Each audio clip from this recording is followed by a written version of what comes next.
Have you seen the Steambird? It seems Fontaine has been celebrating some kind of festival recently. Things are looking pretty lively in the square. They even changed the banners. Huh. There are a lot of people holding cameras. Oh, and they've got candy and snacks too! Looks like everyone's having a good time. Let's go and have a look for ourselves.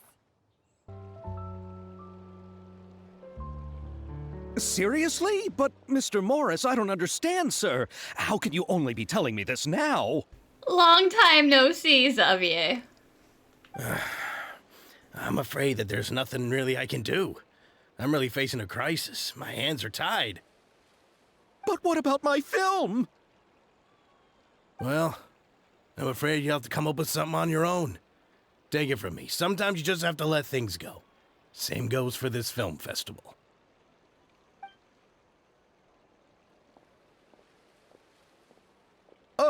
Oh. He's so sad. Hey, isn't that Xavier? So he's back in Fontaine now. It would have taken him forever to get back here from Inazuma, and now you're just gonna kick him while he's down. Gosh. Xavier! Oh, why, if it isn't the dear Traveler and Paimon. I really didn't expect to bump into you here at this time. How you been doing? Well, I was doing just fine until I received some terrible news just now. The investor I was working with for my upcoming film has fallen upon some hard times and is no longer able to provide the promised amount of funds. Can't you just find a different investor? Unfortunately, that's not how it works. We had signed an agreement specific to the Fontinalia Film Festival, stipulating that I cannot work with any other investors until the festival is finished.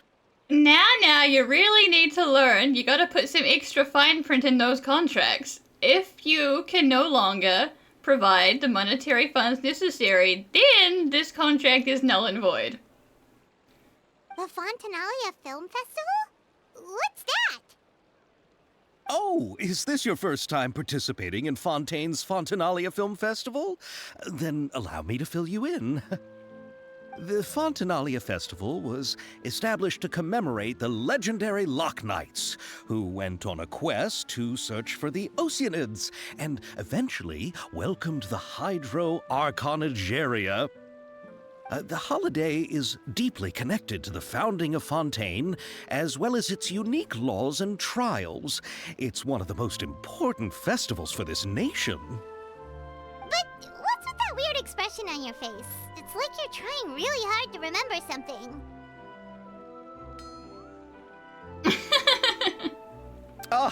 I was just trying to recall the exact description from the books, in order to avoid any unnecessary arguments over semantics. I usually try to recite things straight from the source. Well, either way, Paimon thinks she gets it now. It's just like the Windbloom Festival in Mondstadt, and the Lantern Rite in Lille. Yes, those are festivals of a similar variety. Who doesn't like a good festival? And just like those of other nations, Fontaine will hold a plethora of events around this time each year. To commemorate the Loch Knights, people will imitate them by putting on special costumes, raising golden cups, and going door to door asking for pure water. Now that Fontaine's out, like, for real, does that mean this is gonna be the yearly, like, December time event? Because that means we definitely are never getting any more Christmas in Dragonspine with Albedo. And that's a little bit sad. But a few years ago, Lady Farina started to find the whole idea a little drab, and so decided to change the part about pure water to sweets. Really doesn't surprise Paimon at all. Yeah, it really shouldn't. The whole thing seems more akin to a carnival now, and it's quite popular among the kids. Every year you can hear a bunch of them saying, "Trial or treat." It's just slightly off-season Halloween now. Oh, that sounds pretty fun. But how does that connect back to the film festival you mentioned? Ah, yes, it appears I've strayed off topic. I just got too excited after seeing you. Let me get back to the point. The Fontinalia Film Festival is an event proposed by the Fontaine Film Association this year. Now that film technology has matured as a medium, it's the perfect time to introduce more people to the art form. During this time, people may submit films to be evaluated, and the entry with the highest score will be given the Farina Award by the association. The what award? The Farina Award. You know, after the Hydro Archon. They coined it while Lady Farina was still in power, but even though things have changed, no one has made any motion to update the name. I mean, then you'd have to think of something new to call it anyway. What are you gonna call it? The New Valette Trophy? Like, come on. Perhaps everyone still thinks of it as a pretty appropriate name. Even though she isn't the Hydro Archon any longer, Lady Farina is still Fontaine's superstar. Anyone with eyes can see the way she shines on the stage. Huh. Alright. Guess the name does work pretty well when you put it that way. Oh, but who would have guessed there'd be an issue with the funding? How will I ever explain this to Miss Chiori? Not to say all the other actors who traveled all the way here from Inazuma. Chiori? Sounds familiar. Where have we heard that name before? Because we've walked past her stall many times before. Yes, that's her. I asked her to oversee the event's art direction, including the design of the actors' costumes and appearances. Oh, Paimon remembers now! Navia said that her clothes were designed by Chiori, and Kirara's outfit too! How to describe her? Well, she tends to be pretty direct and can be very forceful when it comes to dealing with people. The fashion world in Fontaine has dubbed her the Thundering Seamstress. Her remarkable designs have led many Fontainians to become very interested in Inazuma. Anyway, Chiori is acquainted with all the actors I've invited from Inazuma. Without her help, I don't think I would have been able to get such an international cast for the film. She really is a kind soul. Who are the actors from Inazuma? Do we know them? Why don't the two of you accompany me to the Aquabus station to welcome them? Sounds like a plan. Judging from the time, the Aquabus should be arriving shortly. Chiori will be waiting to meet me there as well.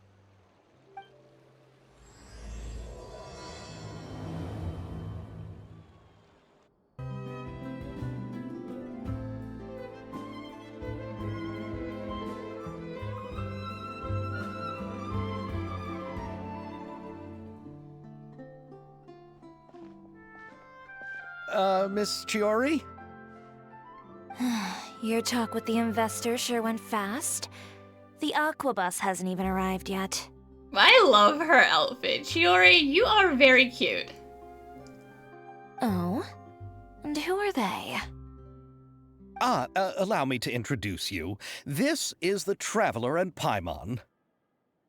Pleased to meet you. Likewise! We've heard the owner of Chioriya Boutique is a skilled seamstress, so it's a real pleasure to finally meet you in person. Yeah, I mean, Navia's dress is very impressive. Why, thank you. I strove to create an outfit that matched her high social station as the demoiselle. So tell me, what happened? I can tell the conversation didn't go quite as expected. Well, it's like this.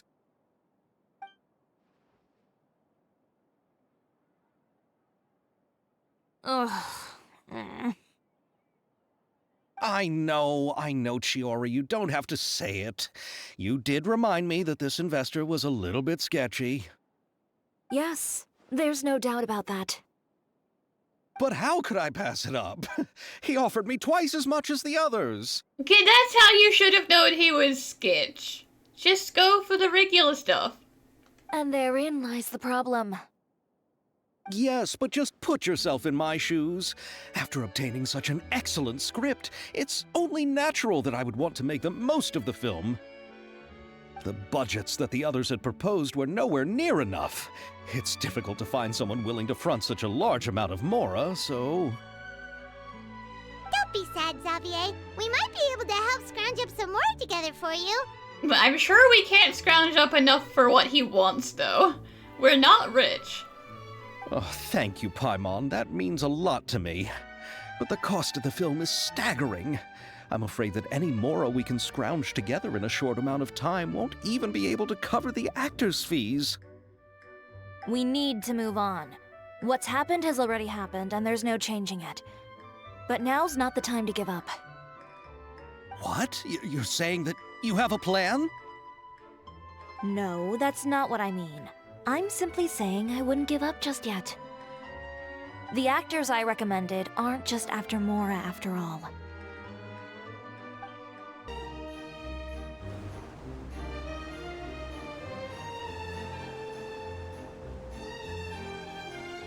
Really? Then where do you live? I'm glad that Ayaka gets to wear her fancy We dress. Melazines live in Mercy Village. The only way to enter is from underwater. Oh, you must be pretty tired after work every day, right? I mean, you have to swim all that way just to go home. You're so thoughtful. But some Melazines choose to live in the court of Fontaine because it's so much more convenient. This is our stop. Oh, we've arrived. But I haven't even finished chatting with Abel yet. Another day, Yoimiya. I also enjoyed Abel's introductions to Fontaine along the way.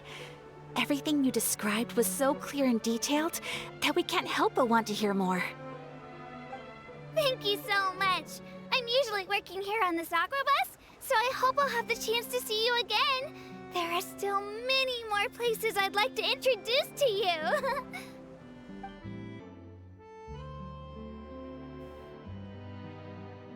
Welcome to the court of Fontaine. Damn, did we get bored waiting? Chiori, you sure have changed a lot. This is the first time we've seen you since you left Inazuma. I haven't realized it's been so long. I was in such a rush when I left that I didn't even get to say goodbye. Thank you for extending the invitation, Mr. Xavier. I'm looking forward to a fruitful trip here in Fontaine. It's an honor to have the head of the Kamisato clan visit us. So they're who you meant when you said you had actors coming from Inazuma? Well, let me tell you right now, Xavier, they are not gonna be offended if you don't pay them, okay? They don't really need money. Oh? It's the Traveler and Paimon. Wow, what a coincidence! Ayaka and I were just talking about you on the way here. Are you also here for the film? And you're just becoming a whole international traveler, aren't you, Yoimiya? First Sumeru, and now you're here in Fontaine. We just ran into Xavier earlier and came over with him. But I'm not an actress. Sir Kamisato and Lady Ayaka are the real actors here. I'm just tagging along with Ayaka to have a good time together. That's right, I'm usually the lead actor in all of your films, Xavier. I'm a little offended. About that, I mean, how was I supposed to contact you when I was making preparations for the film? I figured you were probably busy, and I didn't want to disturb you. I thought we had something, Xavier. So I could only keep you in the back of my mind while I sought other actors to play the lead roles in the film. I had been thinking about a surprise reunion with you during our trip here, but you still managed to surprise me first. Oh, so you all know each other already! My, what a coincidence! What are the chances everyone could be brought together here like this? Why don't we go to Hotel de Boer and catch up over a meal? I've already made a reservation. Huh? Did you reserve 2 spots for us too? Yes, of course, of course. I'll be sure to tell the boss to serve a few more delicious dishes just to make sure there'll be enough food. Very well. Then please, kindly lead the way, Mr. Xavier.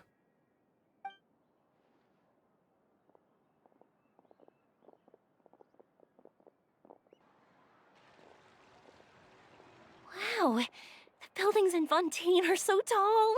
Just look at how big they are. And there's the fountain that Aval mentioned earlier. It really is a magnificent sight. And look at that huge spinning sphere! Where does it get its power? Wait a sec! Could it be one of those clockwork mecha we've heard so much about? Probably. So this is what food from Fontaine is like. It sure is different from what we have in Inazuma. How should I describe it? It seems like you have to go through a lot more steps to make them. And the flavor has many layers too. Yes. When I first went to Inazuma, I actually thought the food there tasted a little too bland. It took some time for me to get used to it. Damn, okay. Let's get back to the purpose of this trip for a moment, shall we? How have preparations for the film been coming along, Mr. Xavier? Well, I've already assembled most of the film crew. A lighting specialist, a prop manager, and a costume designer. I've also bought the copyrights from the novel's author. Well, we can't be forgetting that part. That's very important. Oh, it's called The Two Musketeers, right? I read the script you sent me on the way here. The story is pretty good. Originally, I was planning to start filming as soon as Sir Kamisato and Lady Ayaka arrived in Fontaine, but I'm afraid I've run into a bit of a problem. Oh? What is it? Money, Ayato. It has to do with the film's investor, Mr. Morris. He suddenly informed me this morning that he's encountered some financial trouble and will be unable to release to me the amount of funding agreed upon. It's said that Fontaine's legal system is well developed. If he has violated the contract, then can't you simply take him to court over the matter? Well, I'm still more concerned about filming. Even if I were to take him to court, I'm afraid it would take months before the case could even be heard. Yeah, that's true. This would be a pretty petty dispute, and, trials are racked up for days. Then, is there a way we could raise funds ourselves to solve the problem? I've considered that option too, but unfortunately, it's difficult to gather such a large amount of mora on such short notice. Besides, we have to consider the film festival's submission deadline. Mr. Xavier, if Ayaka and I were willing to perform for free, would that resolve the problem you are currently facing? What? No, out of the question. To have you come all this way just to act for free? Oh, no, that won't do. I mean, if that actually was gonna solve the problem, then he must have been willing to pay you guys a lot for your appearance fees.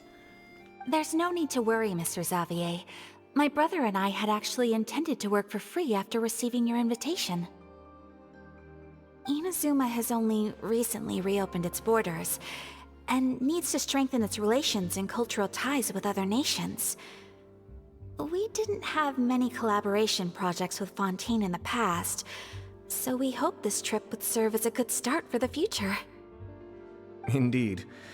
You could say that's the real reason why the Yashiro Commission agreed to come to Fontaine. I understand, but having you two act for free just doesn't seem right. Not at all. While we're officially here to conduct a cultural survey of sorts, we must express our sincerity if we want to establish formal cultural ties with your nation. This film will serve as proof of friendly cooperation and cultural exchange between Inazuma and Fontaine. It's my hope that the film can be finished and released as smoothly as possible. If you still don't feel comfortable with this arrangement, I would also be more than happy to be introduced to some other renowned individuals in Fontaine's literary and artistic circles. Give me the business contacts. I'll take that instead of cash. All right, I'll do as you say. Thank you so much. I'll make sure to cobble together enough mora now, even if it means selling my house, my camera, and every single family heirloom. Xavier, if you sell your camera, how are we going to film this movie? Come on now, no need to go that far. I'll also help you out as a brand sponsor. Yeah, we've got some money.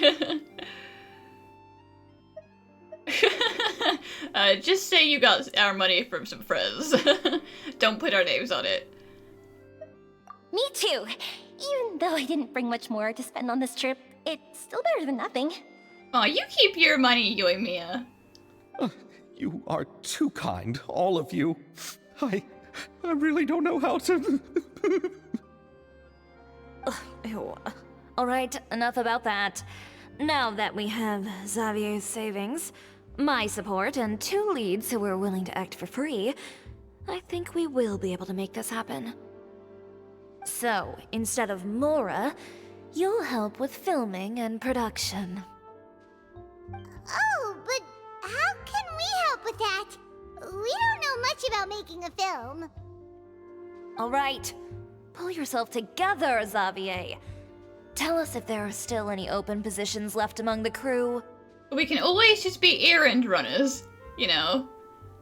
All right. Let me think. We still need a camera operator, a clapper loader, and someone to manage logistics.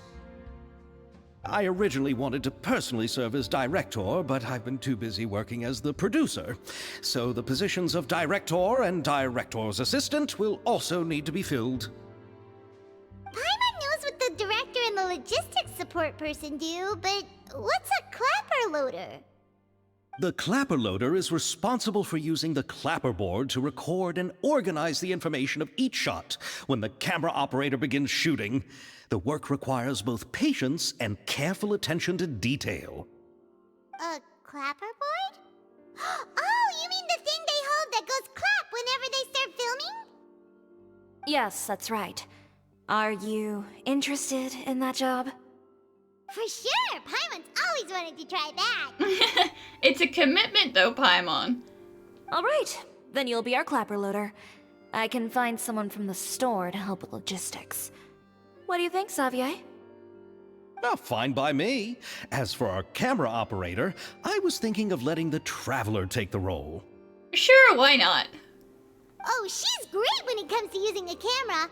Paimon can't even count how many things we've taken photos of during our journey! Yes, that's also what I was thinking. I noticed the Traveler had an eye for photography and composition when we worked together previously. I'm sure that's due to the Traveler's journey across Devat and all the places they've seen. After so many adventures, using a camera must be second nature by now. What do you say, Traveler? Are you interested in the job? Thank you. It really means a lot to me. Come on, friend. Let me give you a big warm hug. Aw, come on! Let him hug you! Let the man hug you. He's feeling ecstatic. So, all that's left for us to find is a director and an assistant. Oh, me! I want to be the director's assistant. All we need to do is help the director, right? I can handle that. All right, then all we need is a director. Oh, all the well-known directors in Fontaine are probably also busy working on their own films these days. I'm not sure who will have time to help. Oh, Farina helped out a theater troupe recently by serving as an artistic consultant. She could be a good director, right? Besides, it's not like she has anything else to do right now. She's just lazing around trying to learn how to cook more macaroni recipes. Damn, Paimon. Farina? Yes, Xavier, Farina. Do you really think Lady Farina would be willing to help us with our humble project? Hey, she gets bored kinda easy. She'll be happy to help. Isn't that the name of Fontaine's Hydro Archon? My brother has already informed me about what happened here in Fontaine. Yep, that's her. She helped out a theater troupe not too long ago, and now she's taking up work as a director. Well, I saw that musical. Her performance was perfect, and the storyboards were also excellent. Don't let her former identity intimidate you. She's the best candidate we can think of right now. You'll never know until you give her a shot. Fine. You're right, Shiori. I'll do anything for the sake of my film. Anything! Then I'll have to ask the Traveler and Paimon to show me the way to Lady Farina's residence. I just hope she'll agree to help. Do you need us to also come along? No, there's no need to trouble you with this. Besides, you've just arrived in Fontaine, and I'm sure there are many places you would like to visit.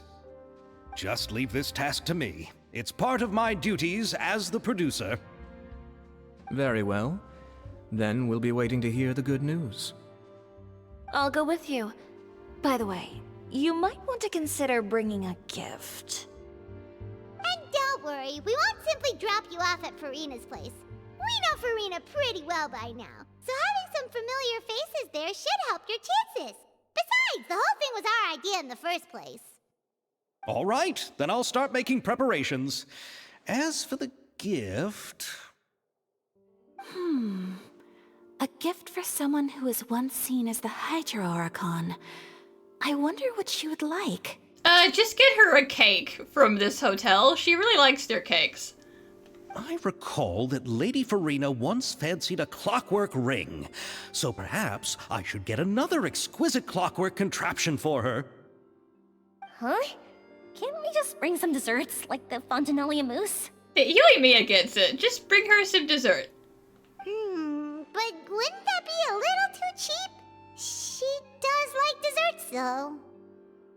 Isn't the Fontinalia Festival happening right now? I heard Abel tell us on the Aquabus that Farina introduced the tradition of going door to door and asking for sweets. To do something like that, she must have a real sweet tooth. I agree with Yoimiya. If the gift is too fancy, it might actually make her feel more uncomfortable. Alright then, let's go buy some Fontinalia mousse.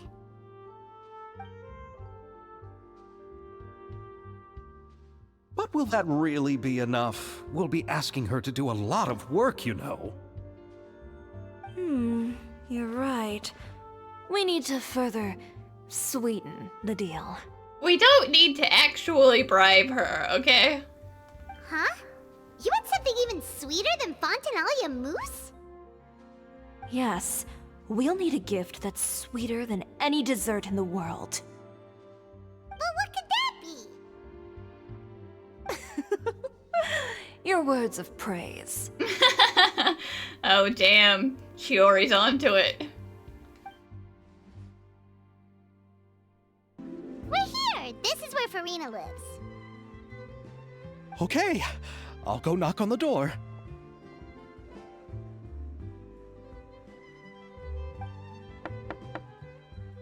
And hopefully she's actually home.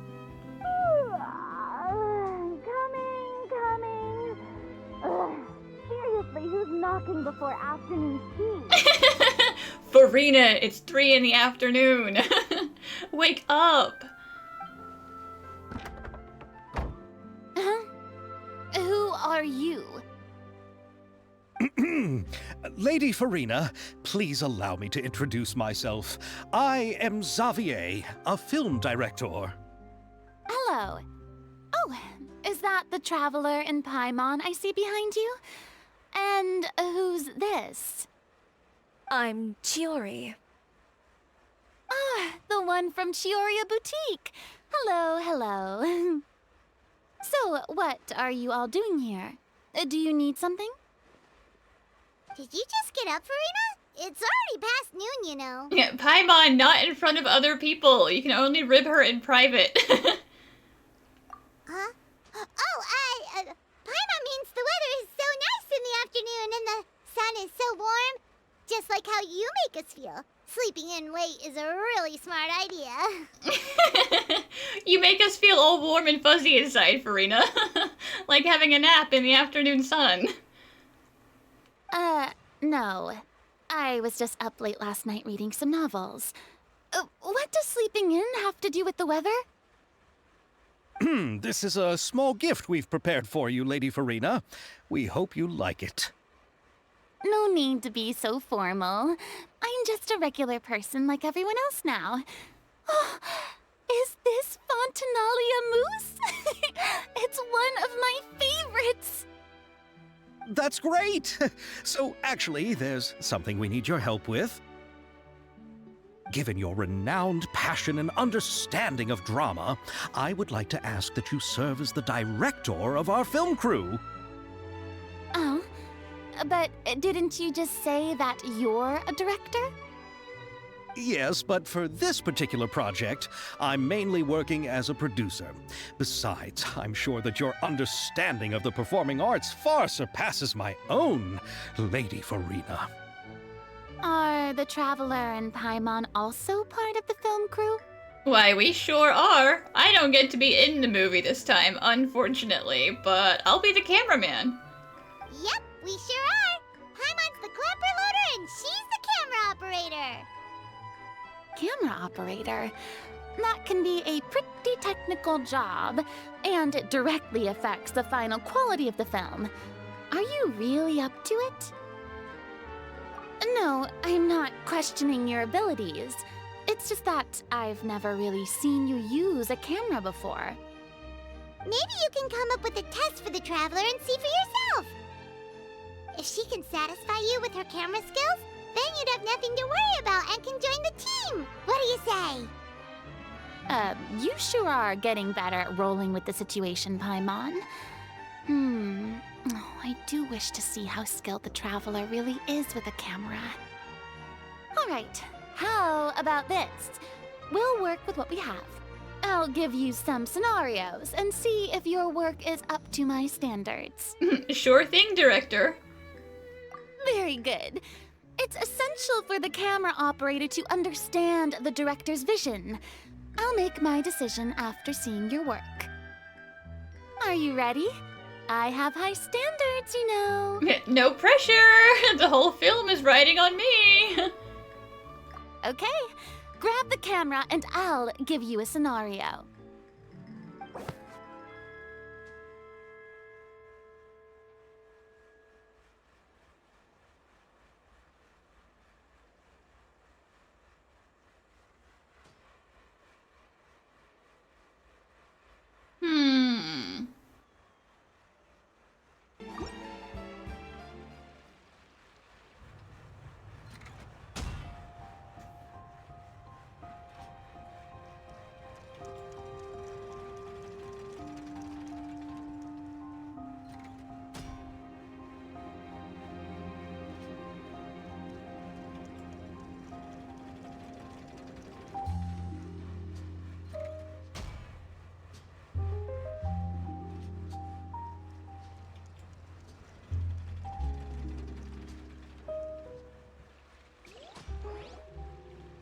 Oh, it appears that you have more skill than I thought. Why, thank you, Farina.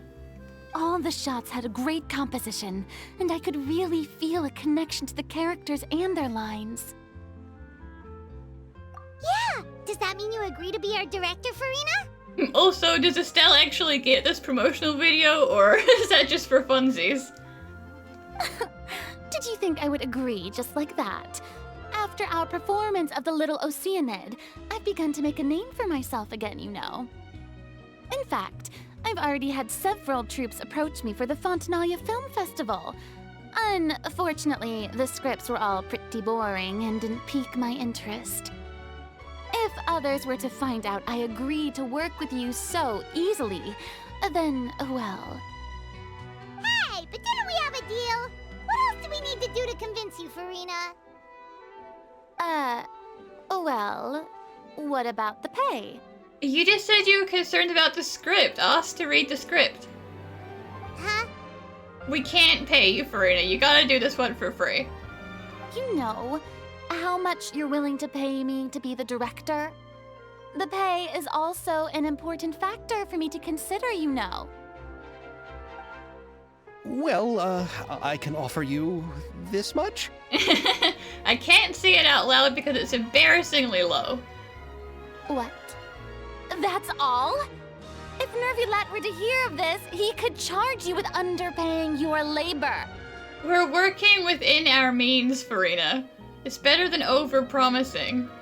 I'm sorry, but our crew is in a tight financial spot at the moment. I see. Well, even though it's highly unlikely now that I'll join your crew, there's still something I'd like to ask. Exactly what film are you planning to make? You can't say no without even knowing what you're saying no to. Oh, our script is an adaptation of The Two Musketeers. Huh? Wait, you mean the suspense thriller novel that was a #1 bestseller? Oh, so Farina's read it too. Can't say no to that, can ya? Of course I read it. I've always had a keen interest in artistic works that strike a chord with the populace. I see. It all makes sense now.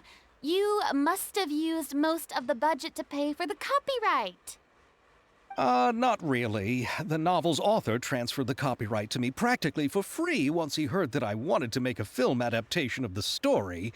The lack of budget is due to another issue. It's because our sponsor is a flaky dude who's having some money troubles. He probably just wants to get his name out there. So, Mora isn't the most important thing to him right now. It reminds me of a delivery courier who wears one of my designs while traveling all across Teyvat. I didn't charge her much for the outfit either. The exposure she provides for my brand is well worth it. Kirara is just a walking billboard. So, are you a big fan of this story, Farina? Well, it's alright. The pacing of the story is good, but the character relationships could use some work. When I was reading it before, I always felt like some things were left on a rather unsatisfactory note. I have high standards, you know. Ahem, Mr. Xavier, if, hypothetically speaking, I agree to be the director, how much freedom would I have in terms of script revisions and creative interpretation? Oh, as much freedom as you would need. I wouldn't dare doubt the tastes of Fontaine's greatest star. Good. Then I'm free to alter the script as I see fit. Absolutely no problem. Now you can make something that you really love. All right. It seems that your crew really can't go on without my care and direction. So, you agree? Yes, I agree. Although the pay is well below what someone of my caliber deserves. A great script calls for a great director. I mustn't let a perfectly good story be ruined due to lack of funds. If you have fine cheese and bread, you wouldn't just let it sit on the counter and get moldy just because you lack an oven, right?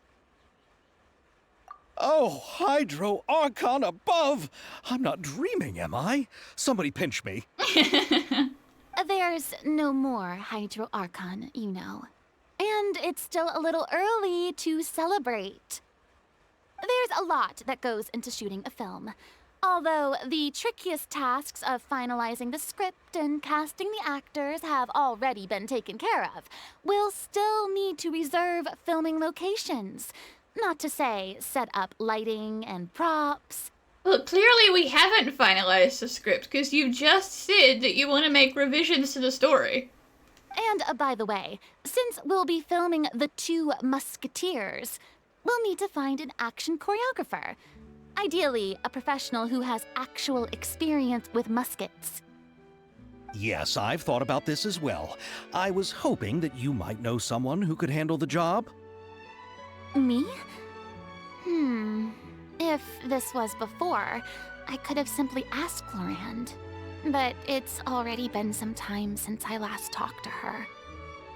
Navia can also use firearms, but unfortunately, her style is quite different from that of the characters in the story. Could we ask the Special Security and Surveillance Patrol? Oh, you mean the Special Patrol's Musketeers? Yes, that's right. They work with muskets every day. I can't think of anyone more qualified than them. They would be under Nervilette's jurisdiction. Unfortunately, I don't have any connection with them at all. But if you really needed to, you could just go and ask Nuvilette. He wouldn't say no. He'd hear you out. So, in the end, we still have to start by talking to Nervilette. No need to go to all that trouble. I know their Captain Chevres. Dang it, Shiori, what if I wanted to go and talk to Nuvilette? Oh, you do? Wait, Chiori, how do you know the captain of the Special Patrol's musketeers? No particular reason. Running a business means dealing with some trouble from time to time, and she's helped me out on a few occasions. In return, I've helped her handle a few situations in which the Special Patrol couldn't get involved directly. So, we've gotten to know each other over time. So you're saying there's been times when the Special Patrol needed a fashion designer to handle a situation? Your work is becoming more and more mysterious. It'd be best to keep it that way. Anyway, enough about that. What do you all think about asking the captain to be our musket action choreographer? Well, she clearly has nothing better to do since I saw her earlier, wandering the streets. She sounds professional enough. She is a captain after all. I have no objections. But I imagine the Special Security and Surveillance Patrol must be busy with their duties. Do you think she'd really have time to help with shooting a film? And then there's the issue of pay. Well, it just so happens that she's also not the kind of person that's just after Mora. As for whether she has time, I'll have to go and ask her first. Then I'll leave that to you. Macaroni's on sale today, so I've got to go. You can just tell me how things went when we discuss tomorrow's plan later. No problem. Having Farina join feels like a big boost to our team. Of course. Just wait until the day of our premiere. You'll witness the true power of my name in these lands. You'll be so glad I agreed to help. I can guarantee that even the standing tickets will be sold out. I'll be sure to ask some people I know to see if they'd be willing to act as extras. Seems like you're finally getting more comfortable with your own reputation now. I didn't ask for the Clapper Loader's commentary, Paimon. Just clap the clapper, Paimon. Then let's get going. I happen to know where Chevrolet is today. By the way, I'm curious. If my pay is so low, then what about our two lead actors? Didn't they travel here all the way from Inazuma? Oh, they're volunteering for business contacts. Actually, they told us that they see the trip as part of a cultural exchange, so they didn't ask for any pay. What? So is every person in Teyvat who doesn't want money gathered here to shoot this film? Don't tell me Chiori isn't being paid either. Actually, she's sponsoring it, so quite the opposite. I already knew Xavier from before, and he's also agreed to give my brand some good exposure. It seems the gods have really smiled upon you, Xavier. And that certainly doesn't include me, mind you. Besides the macaroni, I should also pick up some tomato sauce.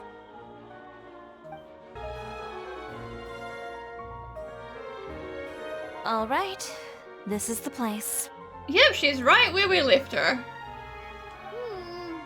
But where's the captain? There's hardly anyone around here. She's over there. The one with an eye patch reading in front of the newsstand. Oh, her! Paimon could tell there was something different about her. She seems kinda intimidating. Please wait here for a moment. I'll go fetch her. She's working now, so you might not want to get in her way. Working? But isn't she just standing there and reading a novel? Just trust me. Oh, alright, let's see what happens then. Chiori sure is a mysterious person. She claims just to be a fashion designer, but she knows all these powerful people. The court of Fontaine isn't particularly tolerant of visitors from overseas, so it isn't easy for a foreigner to promote their brand here. Even more so in the competitive world of fashion. Even a local like me just trying to make a film has to face all kinds of challenges. So I can only imagine what Chiori has been through to get where she is today. I'm sure that having more connections has definitely worked in her favor. Reading on the job? Detective novel. One main character? No. Multiple. Branching storylines. I see. How's the plot coming along? One of the main characters is about to make a choice that will affect the rest of his life. I'd wager he's going to make the wrong choice. Any way to speed things up? There's something I need your help with. You know that doesn't depend on me. It all comes down to what the character chooses. Which is exactly why I'm here to help.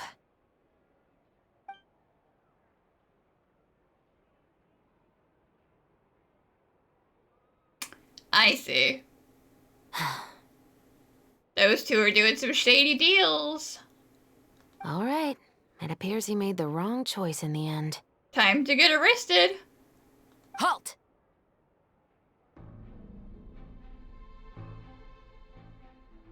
Huh? What's going on?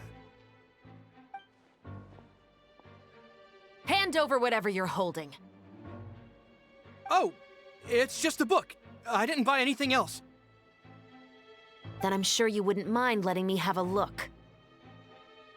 Excuse me, officer. I don't mind you standing around here, not purchasing anything, but I'd prefer if you didn't disturb my customers.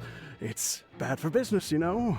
You wouldn't be so worried about it if you didn't have something to hide. Don't give me that act. You won't be able to get off so easily either. I am Chevraz, captain of Fontaine's Special Security and Surveillance Patrol. I will say this one last time. Hand over whatever you're holding at once. And before you do anything unwise, let me remind you that I'll have you on the ground before you can even think about making a run for it.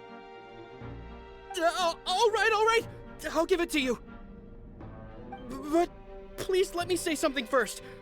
If there's any contraband in that book, then the shopkeeper here is the one who slipped it in. I don't have anything to do with this. That's a very unsubtle and also not well thought out attempt at throwing him under the bus. But if you were worried about contraband in the first place, then you had to know about it, so... Why, you trying to leave me on the hook, huh? You were the one who said you wanted it. Save it for the interrogation room. Take them away, Letelier.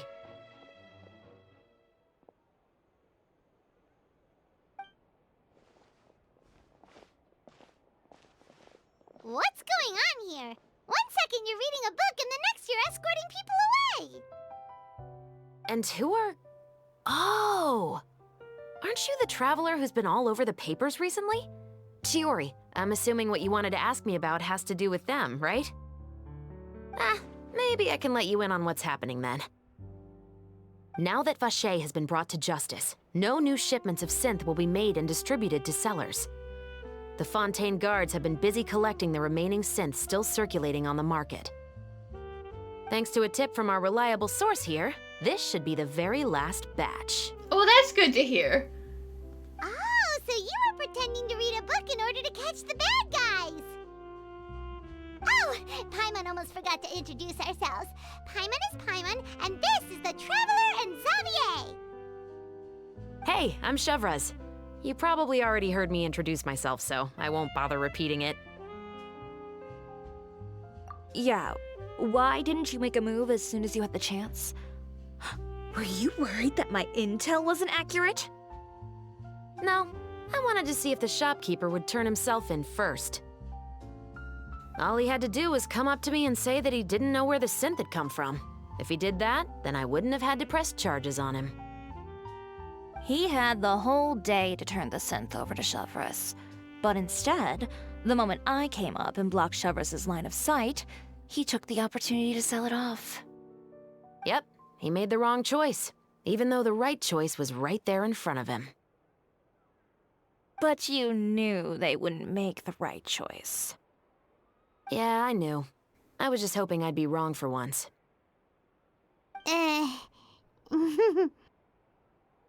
Enough about that, though. What did you want to ask me about?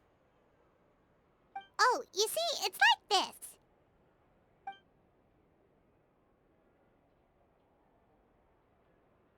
The Two Musketeers. You certainly have a good eye for a story. So what do you need me to do? Just be the action choreographer for the actors? Yes, that's right. I want to make sure we get all the details right. I want the actor's posture and understanding of firearms to be as realistic as possible. However, I'm afraid this work will require a bit of your time, since you'll have to be present whenever we're filming. Also, as for the pay... It's minimal. No need to say any more. I'll join. Huh? Just like that? Really? You're willing to help us with our humble film project? Sure, it's no big deal.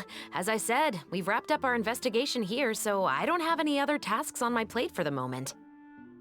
Besides, I personally really like this novel. I even have the collector's edition at home. Stories where justice prevails over evil never get old for me. Then we've got a deal? Yes, I'll see you on set tomorrow. Oh my! I can hardly believe it! I should tell Lady Farina immediately. Oh, and I must tell the prop manager and lighting technician to get everything ready. We start filming tomorrow! Calm down, Xavier. The film is going to take more than just a day to finish. Sure, but you gotta start before you can finish. Still, I should also head back now and start preparing the actors' costumes and makeup. Alright, guess that's it for today then. Traveler, Paimon, please stay for a moment. I have something to tell you. Then I'll take Xavier back. Poor thing. He's so excited that he can't even walk straight anymore. I don't want to spend our first day fishing our producer out of the fountain. I think he'd be okay. Well, he is very over the moon right now, so who knows? He could fall down some stairs. Yep, see you tomorrow. So what did you want to tell us, Chevres?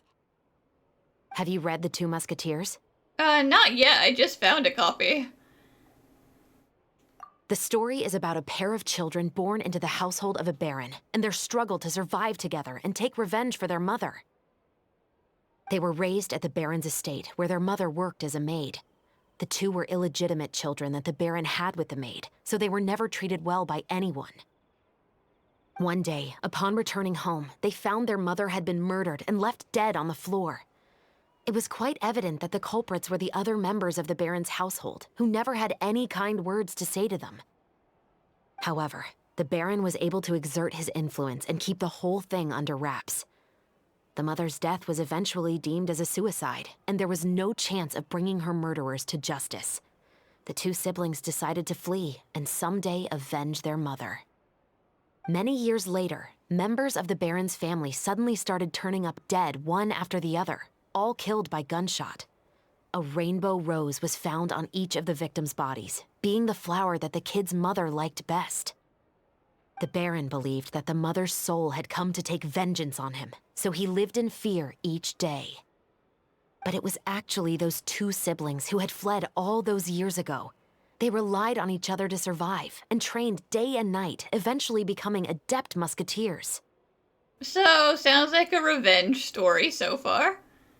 They used all of their abilities to collect evidence and clues before executing their plan and exacting revenge on the baron. Their actions let the truth behind their mother's death be known to all. That's quite an exhilarating story. Yep, the baron got what he deserved for his evil deeds, and justice was able to prevail. It was just the kind of story I enjoy. Sure, you could call that justice prevailing, but first of all, they killed a bunch of people. Oh, so is that why you were so willing to join our crew, Chevres? You could say it was one of the reasons. Oh, you mean there were other reasons too? I've read the reports about you. Whether it was at the trials or when you lent your hand to resolve our nation's crisis, you've shown that you've got a strong sense of justice, as well as a great mind for deductions. Oh, are we gonna work a case while we're filming a case? Yes, you're as sharp as I expected. It seems you've experienced many similar situations before. There's been a recent murder case involving muskets. The perpetrator's methods appear to be very similar to what is described in the novel.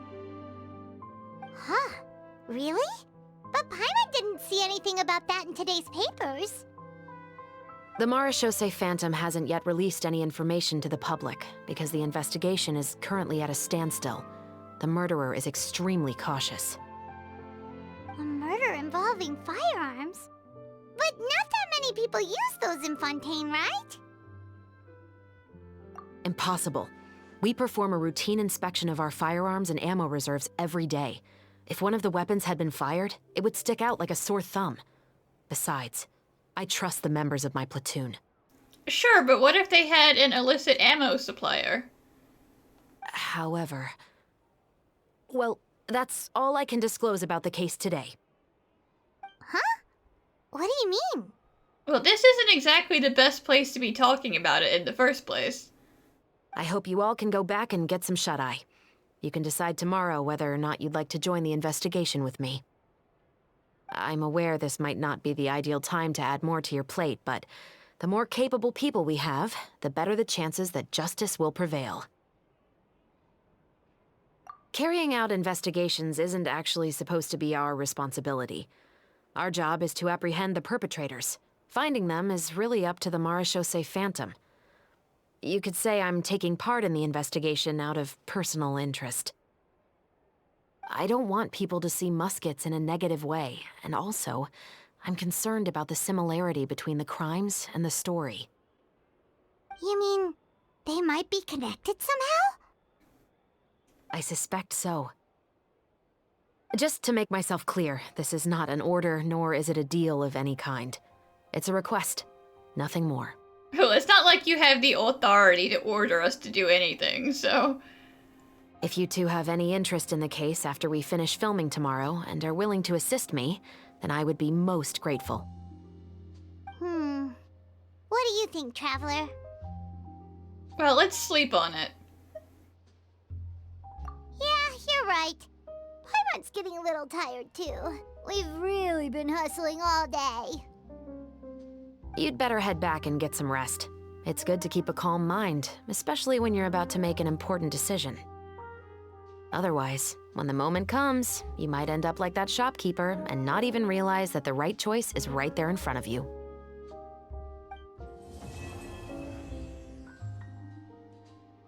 Ayaka! Yoimiya! You're already here! Good morning. Xavier said yesterday afternoon went well. Yeah, it did go pretty good. Yeah, and how about you, Ayaka? What were you up to yesterday? After we split up, Ayato went to see Udex Nervillette at the Palais Marmonia. Aw, no fair! Ayato, why didn't you take me with you? I wanted to go see Nouvellette. I was originally thinking of going with him, but he said he could manage it himself. He told me to go see the sights around Fontaine and to enjoy the local culture. That really is such a cute ring, though. Little butterfly ring. So I rode the aqua bus with Yoimiya and visited the opera house on Aranias Island. Yeah, you wouldn't believe what we saw there! 2 mechanical puppets that were dancing together! You've already seen them, right? Oh yeah, I've seen them. Listen, they're combat training. Yeah, those two! Amazing, aren't they? We sat and watched for quite a while. It was mesmerizing. Like we could keep watching them forever. Yeah, they are pretty neat. Oh, it was the same for us the first time we saw them, too. Afterwards, we went swimming at the beach. Well, diving, to be exact. It was the first time I ever breathed underwater. Yeah, remember, don't try that at home. That's a special Fontaine privilege. I held Ayaka's hand and we counted down together. 3, 2, 1, and then splash! We were beneath the waves. At first, I didn't dare to open my mouth. But once I couldn't hold my breath any longer, I decided to take a big breath in. Turns out the water wasn't as salty as I imagined. It didn't really taste like anything at all. Before I knew it, I was breathing like normal down there. It was an amazing feeling. Ayaka said I was too nervous and needed to loosen my grip. She got used to everything way faster than I did. I knew that the Traveler could do it, so I had no doubt we could do it too. That helped me feel at ease as soon as we dove in. That's very bold of you, because, what if it was just a me privilege, and you doing something because you knew I could do it ended up with you getting hurt? That would be terrible. Don't just do things because I've done them. The underwater world in Fontaine truly is beautiful. I love seeing the Romaritime flowers blossoming underwater, like little candles lighting up the streets at night. Yeah, and there were so many creatures that we've never seen in Inazuma. Like those fish that shimmer like a sword blade. Whoosh! Oh, and those big fish that call when they see people. Ooh. Oh, you mean hunter's rays and blubber beasts. I just love the name Blubber Beast. Just wait till Pops and the others hear about this. They probably won't believe a word I say. Yoimiya was down there for quite a while. It was dark before we finally rode the aquabus back to the city. I figured she'd want to sleep in today. Oh no, I don't think Yoimiya is going to be getting a wink of sleep until you guys are back at Inazuma. Yeah, even I was worried that I wouldn't be able to get up. I still felt like I was drifting in the waves when I went to sleep last night. But as soon as I woke up today, I remembered that we'd all be shooting a film together, and I was ready to go. Speaking of the film, where's everybody else? My brother and Xavier were speaking to the restaurant owner about using the place as a filming location. They should be here soon. As for the others, We're here.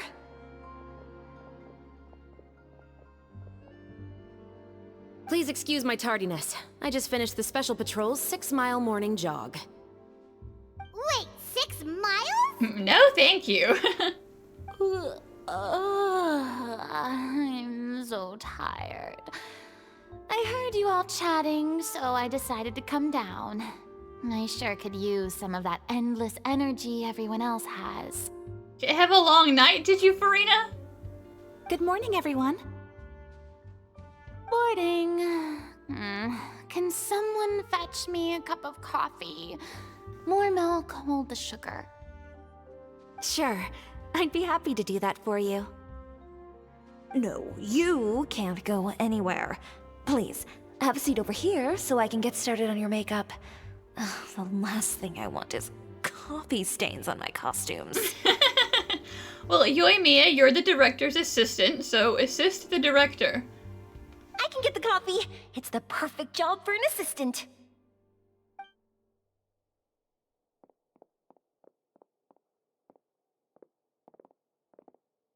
So much energy. Seriously, what's her secret? Oh, Yoimiya's always like that. But you sure look exhausted, Farina. It's because you're not used to waking up so early, huh? Of course not.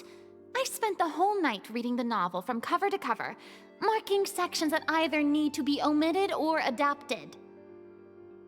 Wow, Paimon didn't expect you to be so thorough. Farina is not going to be part of a substandard performance. She's committed to it, so she's committing to it. Well, I was the biggest star in all of Fontaine after all. It takes more than just a pretty face to earn a reputation like that. I know how to get serious when the situation calls for it.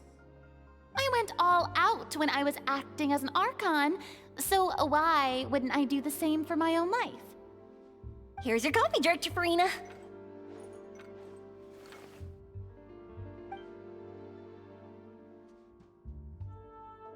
Oh, thank you. The sound of being called director and the aroma of coffee feels almost as refreshing as hearing the birds chirping in the morning. Ah, it seems everyone has managed to arrive on time.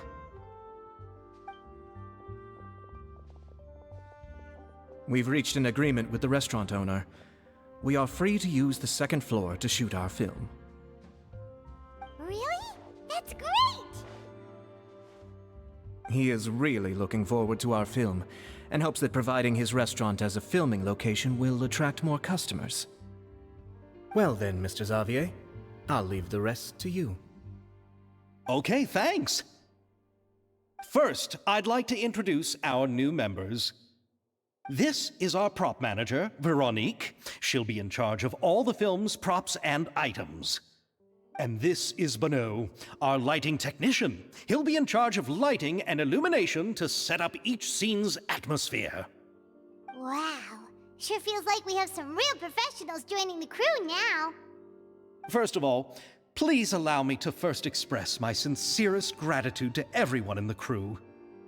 When my investor informed me yesterday that he wouldn't be able to provide the funds, I really thought that this was the nail in the coffin for this film. I had no idea that I'd find so many people willing to help me on such short notice. Thank you. Thank you all from the bottom of my heart. No need to be so cordial, Mr. Xavier. We're all honored to be a part of this. Your works made a profound impression on me when I saw them back in Inazuma. I am sure that someday, this film will be remembered as a prime example of cultural exchange between Fontaine and Inazuma. Yes, the story is the reason I agreed to join. I can't bear to even imagine what this film would look like without the very best director. Anyway, I would like to make a promise to everyone that as the producer of this film, I'll do whatever I can to ensure that everything goes as smoothly as possible.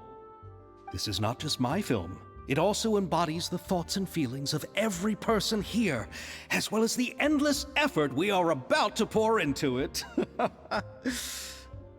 So, without further ado, The Two Musketeers will officially begin filming now!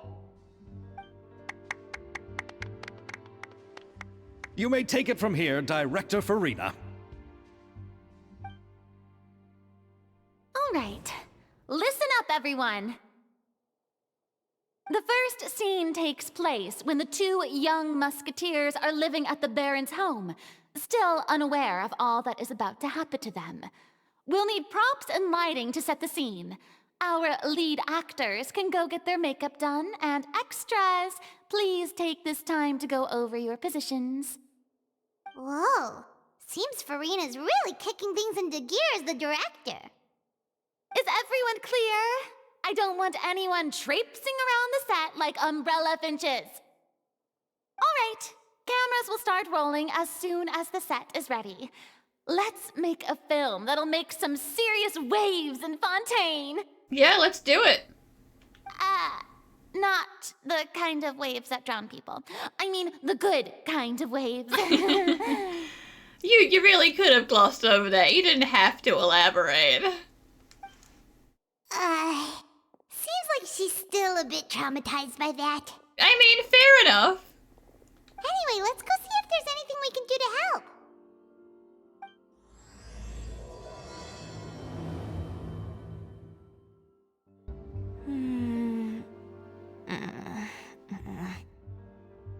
Ayaka has mentioned you to me before. She said that you two were great friends when you were kids. No talking. I'm thinking about how to do your eyeshadow. Ah, yes. To help me really look the part. To achieve a more young and naive look for this scene. I mean, that is the problem when you're doing a story that encompasses a large swath of time, because you're using the same actors for the children and the adults, so you gotta really do the work. Are you saying the wrinkles around my eyes are too deep? Damn, Ayato, you have crow's feet? Unfortunate. You just have too much of a calculating look in your eyes. She said, you look like you're gonna kill everybody here. You need to be more youthful and innocent. You sure don't mince your words. It seems you really haven't changed much. Quiet. Well, we can see where we're not wanted. How about here? A little more to the left. Your left or her left? You got it. Hey, Yoimiya, do you need a hand? No, I'm fine. You know, doing the lighting is kind of like designing a fireworks show. It's interesting to imagine what kind of atmosphere the lights will create. I heard that the Traveler will be operating the camera and Paimon will be the clapper loader, right? Those roles are just perfect for the two of you. Really? Is that because it'll be easy for Paimon to hold the clapperboard while flying? Maybe. Well, sure, there's that, but that's not exactly what I meant. I just think that after all your journeys together, you two must have developed a super close bond and just naturally know how to work with each other. If I'm not mistaken, the director will want the cameras rolling as soon as the clapperboard goes clack. Yeah, that's not actually how it works. Oh, I see. It's amazing to see the magic behind filmmaking. Yoimiya, we need lights over there, too. Oh, on it! I've got to get back to work. Chat with you later. Oh, it's exciting to see so many people working together to bring the film to life. Seems like Yoimiya's really getting into it. But she was right. We do have a super close bond, don't we? Paimon's really happy to hear that. So, this is a real musket? No, it's just a prop weapon. Well, I would hope it's not real. We don't need any accidental discharge. Not bad. Have you seen a real musket before? Only in books and newspapers. I made this one based on the relative shape and proportions I saw in reference images. When we're filming, some special gunpowder will be applied around the muzzle, which will help create the flash and smoke effects of a real gun being fired. Which means it'll be up to the actors to portray the recoil. That's right. The sound effects for gunshots will also be added in post-production. Thank you, Veronique. I think I know where to start now. However, the musket's gears and firing pin could still use some work. Adding some wear on the metallic components will make them appear more realistic.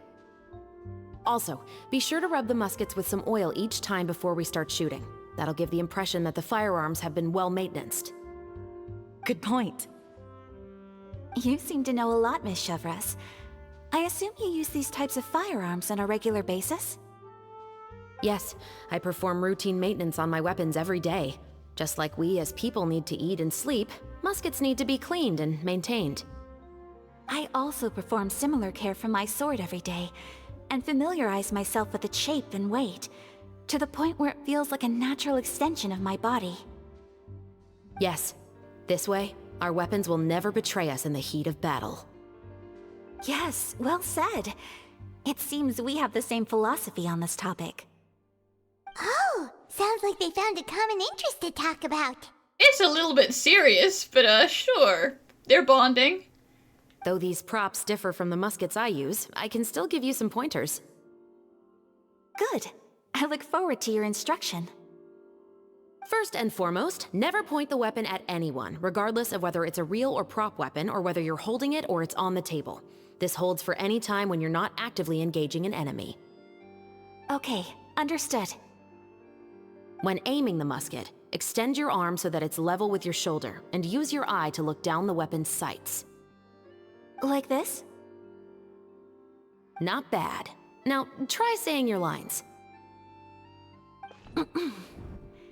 This is the end of the road for you. Good. Now turn your body a little. That way, you'll give your enemy less of a target to work with.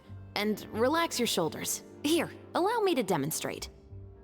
This is the end of the road for you. Huh. Excuse me, Miss Chiori.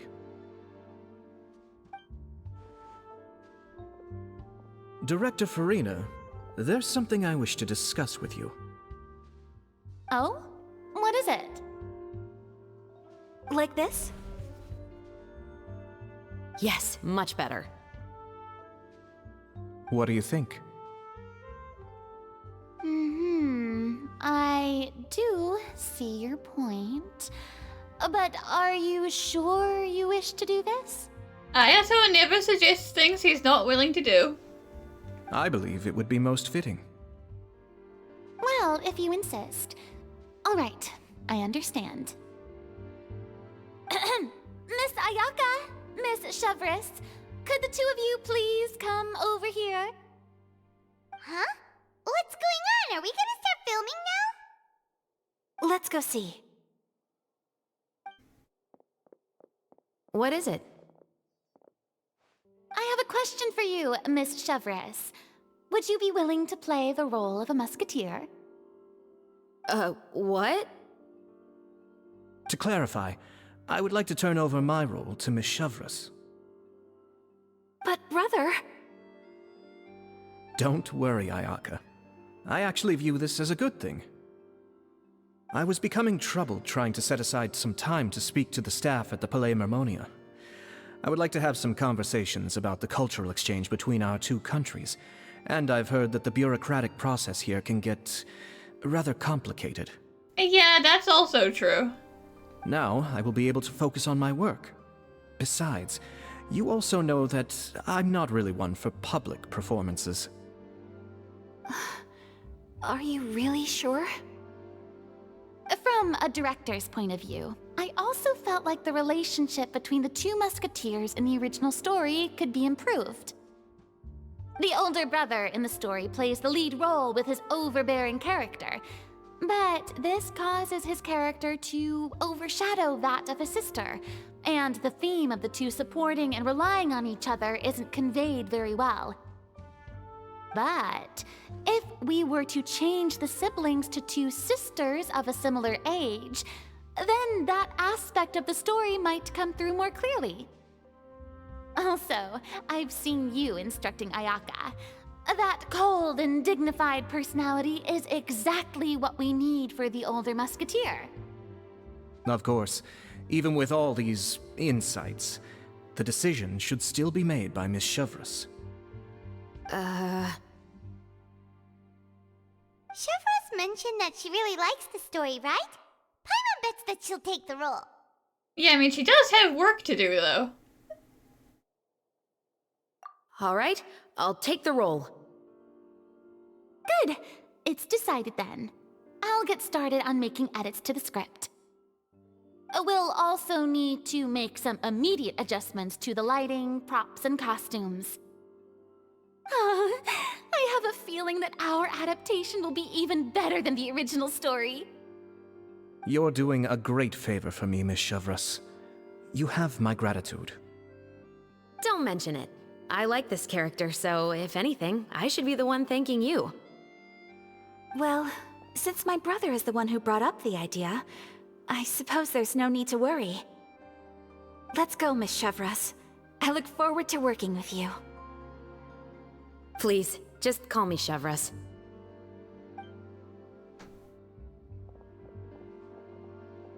Seems like you're really going out of your way to solve the problem I was having with your makeup. Well, like, that's one way to look at it. Surely you jest, Chiori.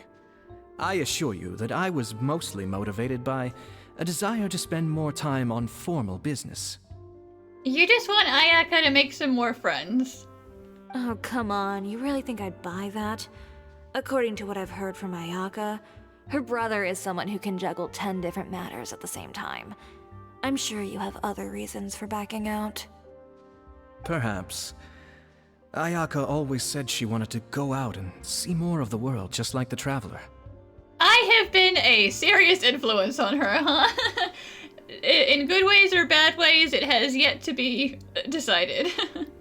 But I feel that she needs not only to see other nations, but also to make some different kinds of friends. I think it would be harder for her to make new connections with me constantly by her side. I would like to give her some space. Alright, go on. Spoil her some more. Ayato, it's too bad you're stepping down from the role. Paimon really wanted to see you act as a musketeer. It really would have been something. No need to poke fun at me. I'd wager that you also felt that I wasn't the best candidate for the role. It's a little hard for Paimon to imagine you saying those lines. Yes, I've made an appointment to meet some people from the Palais Mermonia. Now, I will have some more time to prepare. Traveler, get the camera ready. Paimon, get the clapperboard. Actors, to your positions. We're about to start shooting the first scene. Go on now. And please take good care of Ayaka. Always. Yep, don't worry. Yeah, and good luck. I'll miss you. Good luck with work. Thank you. I look forward to seeing the film when it's finished. All right. Now that we're all here, let me help set the scene for everyone. The first scene takes place when our two main characters are still living at the Baron's estate. They've been ostracized and verbally abused by others in the household, but they still have no idea why. We want to capture how naive and innocent they are despite their pain. Xavier will be playing the role of the older sister, Tulip, and Ayaka will be the younger sister, Iris. Be sure to get close-ups of the main characters at the right moment. Silence on the set! Lights, camera, action! Clap the clapperboard. Let's go! Tulip, Mother's been out for quite a while now. Perhaps she went to pick some flowers on the way home. You know how she loves flowers. Iris, Tulip, I'm home. Oh, I really have to decide? Oh god. Mother!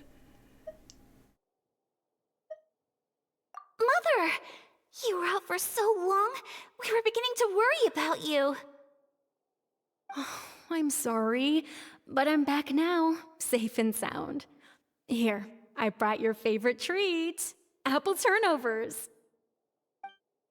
Mother, what are those bruises on your hand?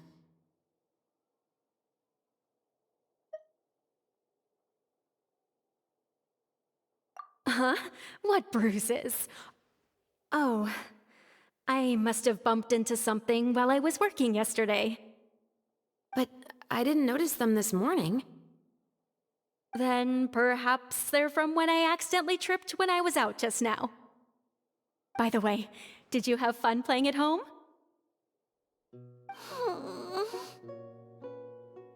What's the matter, Iris? Well, we've realized that no one really wants to play with us. They even took Iris's doll and spat at us. And they even called us names. They said we were... Shh! It's all right, don't worry. Girls, listen to me. It doesn't matter what anyone says. Don't listen to them. No one can define you with such words. You both have wonderful lives ahead of you. Just like your names. You will both blossom like beautiful flowers. Maybe your time to blossom hasn't quite come yet, but one day, you two will bloom more beautifully than anything else. Don't let the soil you're in now ruin your future beauty. Understand? My dear daughters. And cut! Not bad. The actors' emotions were all on point. Let's keep that take. Okay, good. You're not gonna judge my camera work. Thank you, Farina. Also, if our clapper loader could avoid shouting at the start of the scene next time. Clap in silence. Oh, got it. Great. I was a little worried that my nerves would get the better of me. What about you, Xavier? I felt fine. The lines weren't too difficult at all. Seems like Farina must have adapted the role nicely. You two were great. I couldn't tell it was your first time acting in a film. You should have more confidence. Thank you for your encouragement. Positions, everyone! We'll move on to the next scene after we try a few more camera angles.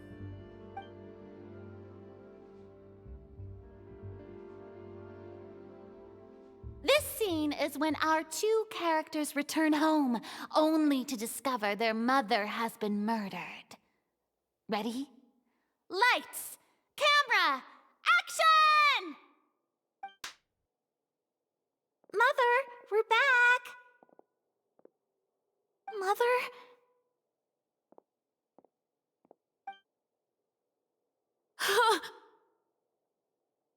What's wrong, Tulip? Iris, stay away! Huh? Why? What's...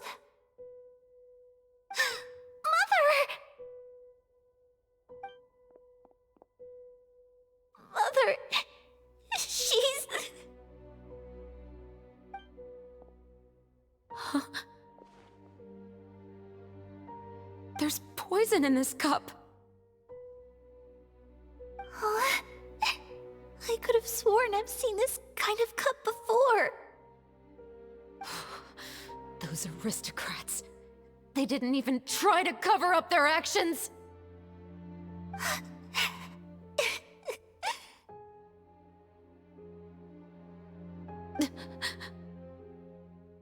Iris, we need to leave this place. Leave? But now that Mother is gone, where can we even go? Anywhere. All I know is that we can't stay in this house. But are we just going to let them get away with this? We'll have our revenge, I promise you. Just not right now.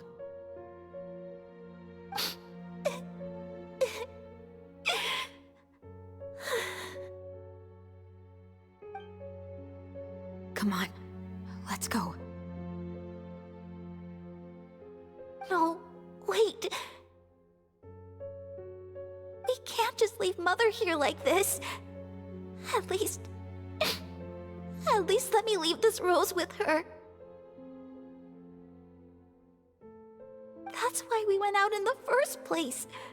To buy her this flower. All right. Goodbye, Mother. We'll avenge you. Someday. And cut! Beautiful! Great performance! Oh my, you're so amazing, Ayaka! And were those real tears I saw? How did you do it? Yeah, very impressive to be able to cry on command. I was surprised too. Thank you for the kind compliments.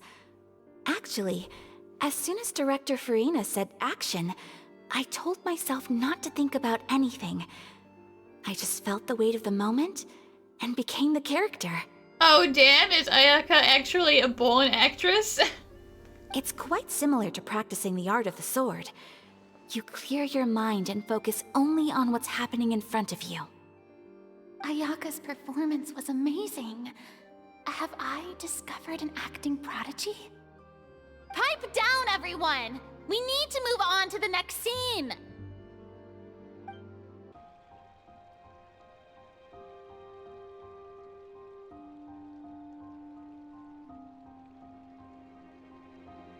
Huh? Are we done already? But Paimon wants to keep playing with the clapperboard.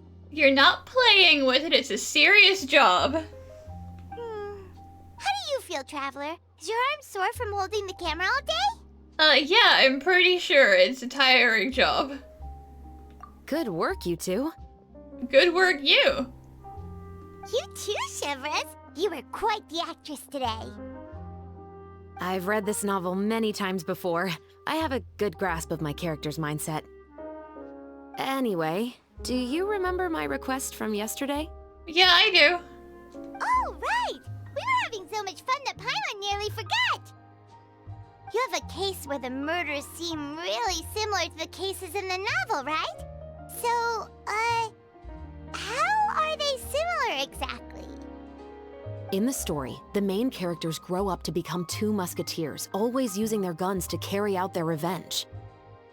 And on each of the victims, they place a rainbow rose as a signal that they've returned. Yes, that's correct. We found rainbow roses just like in the novel. Seems like you're connecting the dots now. Oh, that does sound pretty concerning. Especially after seeing the script today. Oh, now Paimon can't stop wondering what kind of ulterior motive the murderer might have. What do you think, Traveler? You're smart. Paimon wants to hear your thoughts. Good. On behalf of Fontaine's Special Security and Surveillance Patrol, thank you for your dedication to justice. There's no time to lose. We should start investigating right away. Follow me. Huh? Right now? Well, we just got done filming all day. Paimon's so tired. And we're gonna be filming all day again tomorrow and the day after that. This is the only time we have for the investigation. The most valuable intel always comes after nightfall. They are like small, remote islands in the middle of the sea. If you don't stay vigilant, you will pass right by them in the fog. Dramatic. That's how one of my favorite books always puts it, at least. So, where are we going right now? Let's start by checking out some workshops that sell mechanical components. If the culprit is making their own weapons, it's very likely that they'll visit those sort of places. Welcome to Le Show's Clockwork Workshop. How can I help you? Hello. I'd like to know if anyone has purchased some special components lately. Special components? Sorry, could you be more specific? I mean the kind of components that aren't typically used for clockwork toys, but for firearms. Huh? For firearms? No, we don't sell those sort of things here. Don't misunderstand. I'm not here to cause any trouble. We are merely investigating a case, and we're hoping that you could cooperate. Well, to be completely honest, I'm not even sure what kind of components that would entail. Has anyone ever purchased components here as an individual rather than on behalf of an organization? We have a lot of customers who buy toys, but those who buy components are all regular customers who buy in bulk on behalf of their organization. Is that so? I understand. Thank you for your cooperation. You're welcome. It's the least I can do. Oh, hey, Chevris. Run out of oil for your musket again? Hello, Estelle. I want to know if anyone has come to your shop recently to order some firearm components. Oh, is this another case?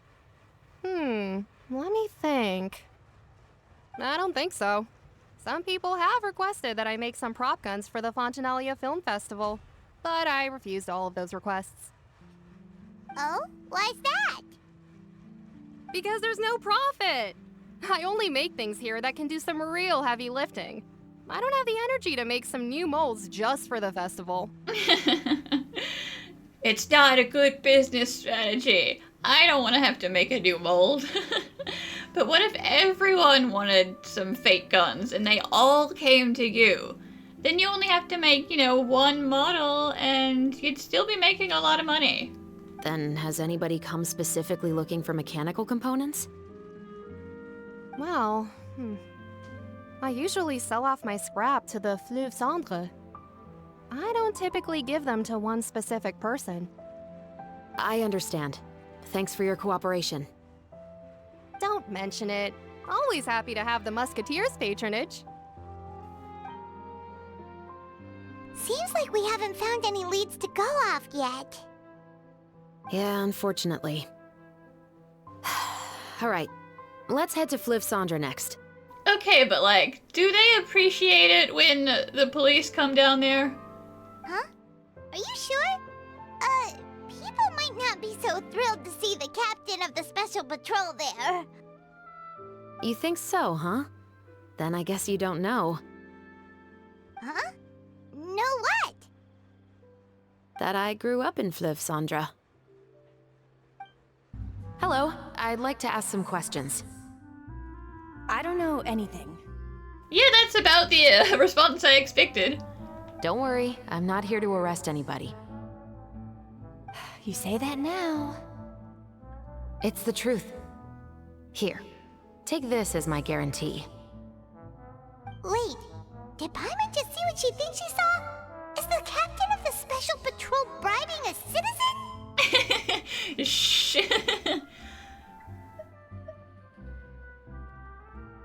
Seems you're different from the other guards.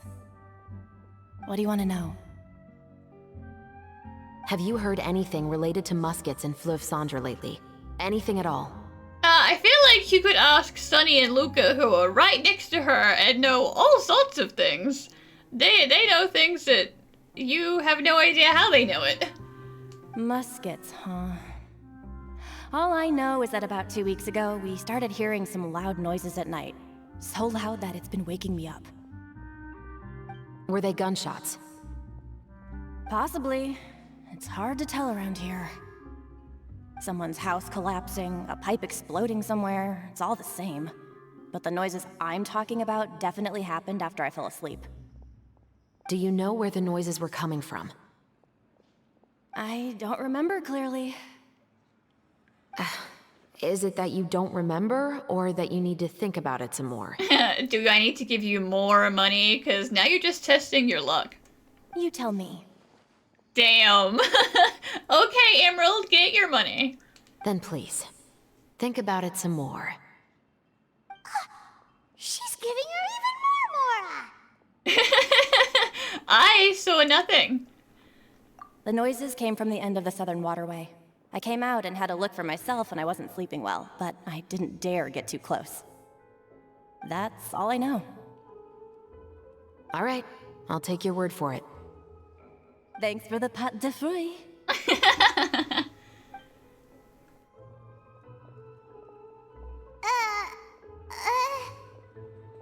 No need to be surprised. I grew up here, remember? I know how to get people around here to talk. No one's talking, I heard nothing. Seems you catch on pretty quick. Now then, let's keep going. It's been a while, Tetro. Please, just get on with your request. I want to know if you've heard anybody talking about muskets lately.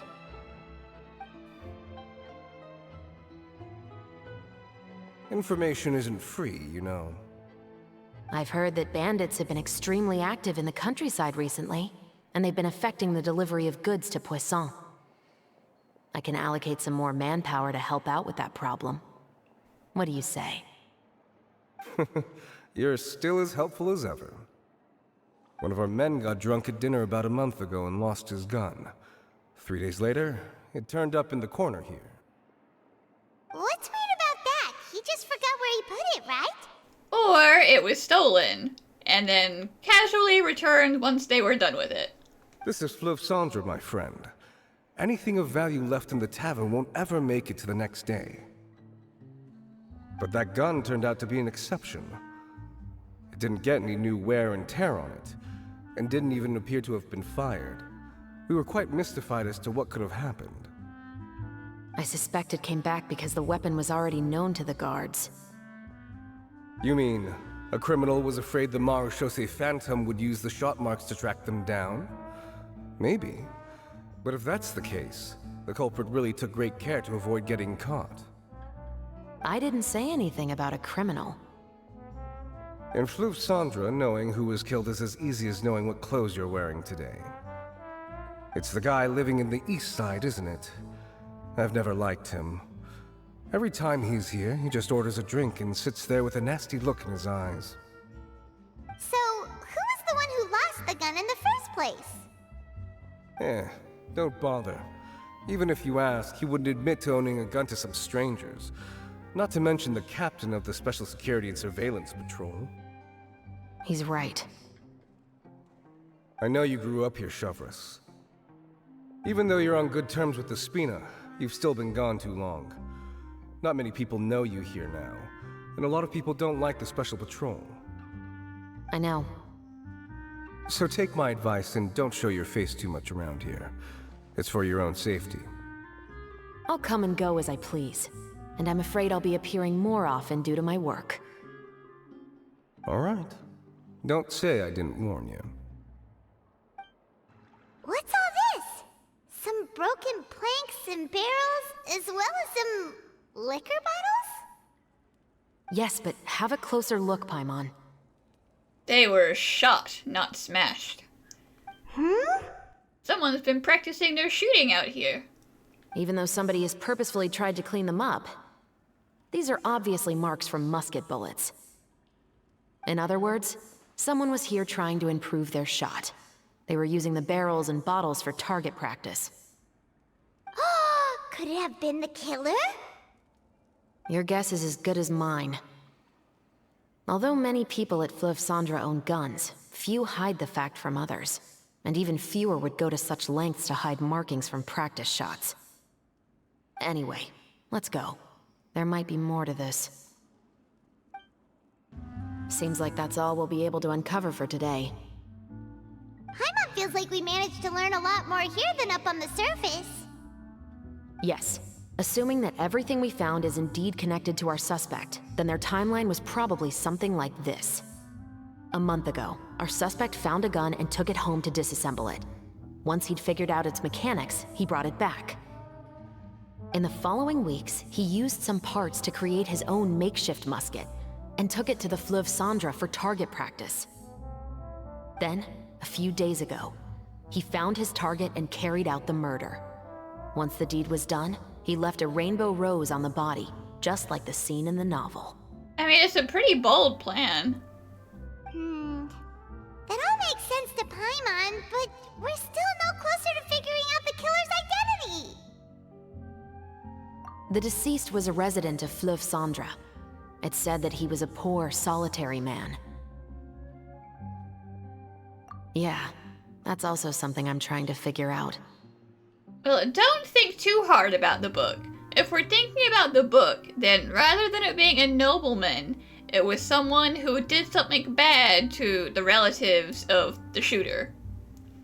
If we are indeed following the novel, and there's a story behind the murder, then this murder should be an act of vengeance. But according to our investigation, the deceased didn't have any enemies. He was no saint, but no one's heard of a rival who hated him enough to shoot him dead, much less care to leave a rose on his body. What message is the killer trying to convey, and to whom exactly? It'd be kind of messed up if it was the novelist. We've thoroughly investigated that possibility.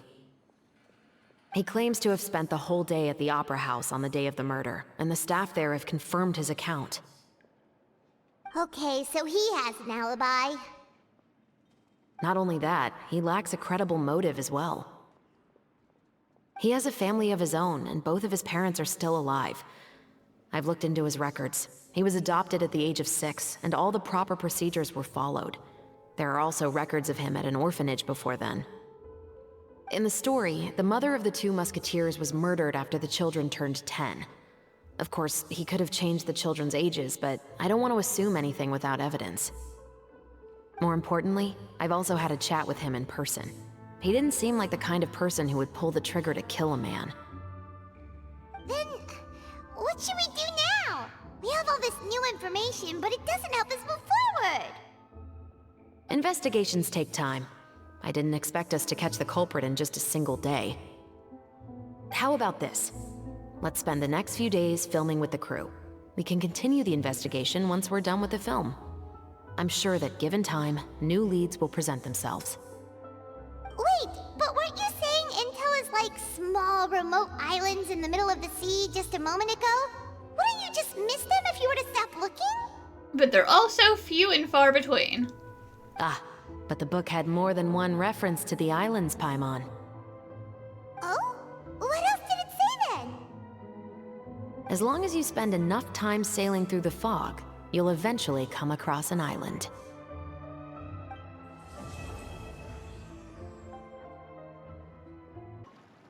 What? Never thought that the captain of the Security and Surveillance Patrol could come from the Fleuve Cendres?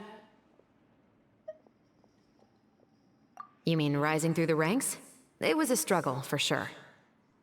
But as long as you can distinguish yourself through your accomplishments and skills, you'll eventually be recognized for your worth. If you look at it another way, my life at Fleuve Cendres has actually taught me a lot of valuable skills. Skills like how to barter with criminals or how to think in their shoes.